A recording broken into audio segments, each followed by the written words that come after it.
Queridos amigos, sejam bem-vindos a mais um vídeo no canal Poptopia. Eu sou o Daniel e hoje vamos falar sobre Justiceiro por Jim Lee. Essa é uma edição do selo Marvel Vintage que a Panini lançou agora no finalzinho de 2023. Na verdade ela foi anunciada acho que lá em setembro e chegou agora, né? Essa edição ela reúne 20 edições mensais do título Justiceiro Diário de Guerra.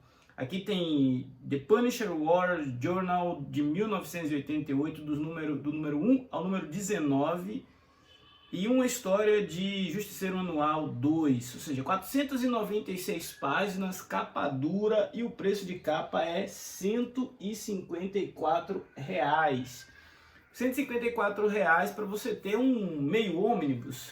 Pode-se dizer que sim.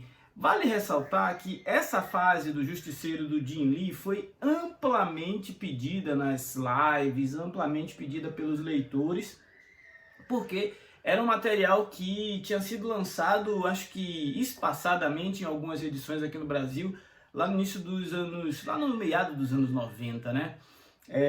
Acontece que a gente tem uma justiça a ser corrigida, que a ser feita em nome do Justiceiro, porque Justiceiro do Jim Lee, porém o roteirista aqui na maior parte das edições é o Carl Portes, e o Jim Lee ele também atua nos desenhos, como em algumas edições ele foi arte finalista, em outras ele ajudou na composição da história, e aí mais pra frente ele assume de vez a arte. Então são sim os primeiros trabalhos de Jim Lee que viria a se tornar um dos nomes mais importantes da indústria dos quadrinhos dos anos 90. Esse quadrinho aqui é de 88, né? Então ele começa em 88 e termina no início dos anos 90, ou seja, a gente está vendo o comecinho de uma era que seria conhecida como a Era Image, e o seu maior exponencial seria o Jim Lee, que criaria os seus personagens, criaria seu estúdio junto com Todd McFarlane, com Rob Liefeld, essa galera toda, a história que a gente já sabe. Agora falando do título em si, 596 páginas de mais puro suco do Justiceiro dos anos 90, dos filmes de ação dos anos 90. Mas com um adendo, meu caderninho de anotações aqui. O Justiceiro, nessa edição, ele se foca muito em fazer justiça, mas ele ainda não é assim, aquele assassino a sangue frio. Ele ainda tem um pé no lado mais heróico da Marvel, né? Contando com um apoio clássico do seu sidekick, do seu assistente, do seu hacker de plantão, o Microchip, a gente vai ver ele se envolvendo em operações bem específicas. No começo para lidar com a máfia, depois para lidar com um ex-companheiro de Vietnã que passa a traficar armas e se transformar em um assassino. Então a gente tem uma composição de um justiceiro mais equilibrado, né? Um justiceiro menos sanguinolento.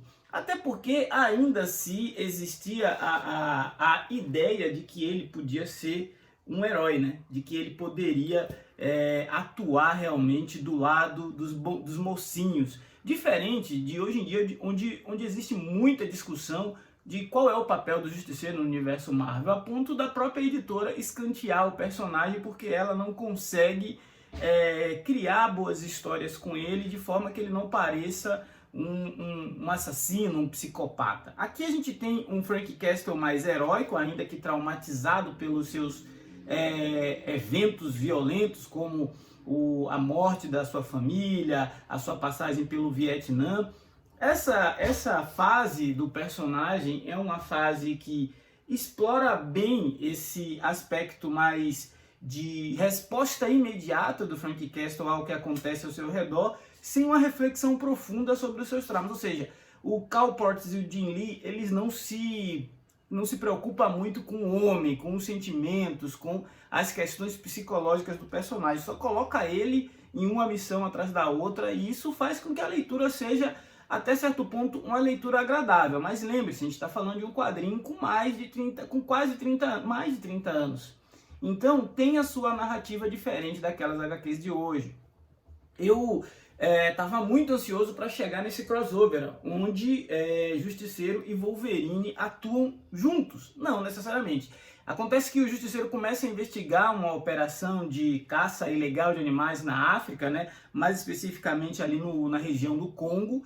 E o Wolverine também está nessa trilha desses caçadores. E os dois meio que se confundem. Aquele clássico clichê manjadíssimo das histórias de super-heróis. Os dois querem resolver um problema, eles não se conhecem, eles não se entendem e um acha que o outro é o problema. E aqui o que acontece? Acontece que eles se enfrentam enquanto os verdadeiros vilões avançam na direção de caçar animais raríssimos. E mais adiante as coisas vão se organizar para que eles cooperem e resolvam essa situação. Esse arco Espécies Ameaçadas tinha saído aqui, se eu não me engano, em um Grandes Heróis Marvel, né? Um formatinho que tinha uma das capas mais emblemáticas aí, onde Wolverine e Justiceiro se enfrentavam. Essa capa aqui, ó. Então, agora, se você é aquele cara que começou a ler Justiceiro a partir do Garth Ennis, que saiu aí nas Marvel Deluxe, se você leu o Justiceiro do Jason Aaron, se você leu o material mais recente, talvez em alguns momentos você vai ter um pouco de estranheza com essa abordagem que o Jim Lee desenvolve aqui junto com o Cal Portes, né? Por quê? Porque é uma abordagem, como eu disse anteriormente, mais heróica, mais equilibrada do personagem, onde ele ainda utilizava e via a caveira como símbolo da justiça, né?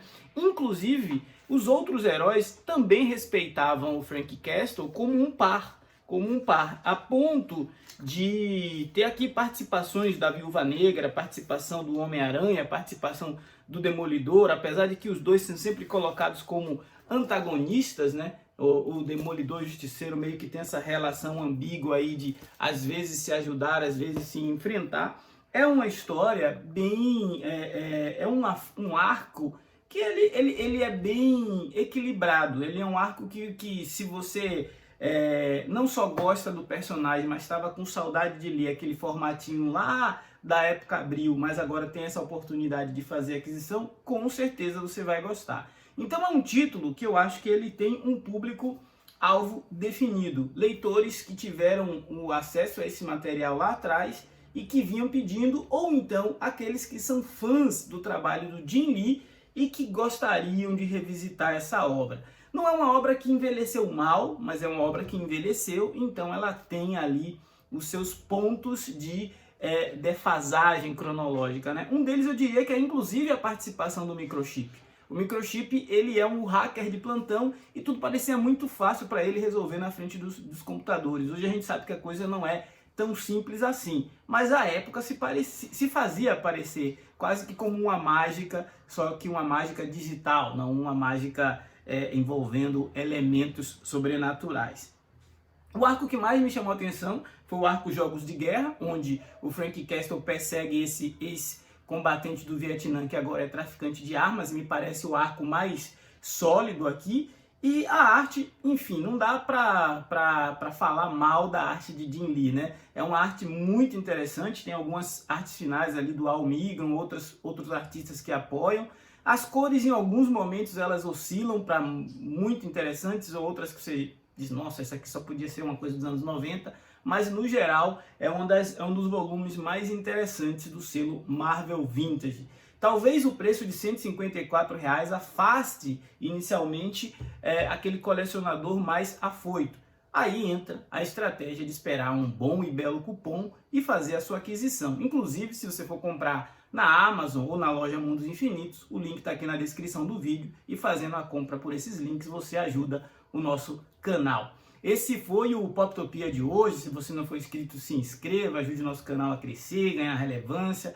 O YouTube é uma plataforma extremamente concorrida, então eu conto com você para que a gente continue aqui fazendo esse trabalho de falar sobre quadrinhos, que é bom demais. Forte abraço, até a próxima!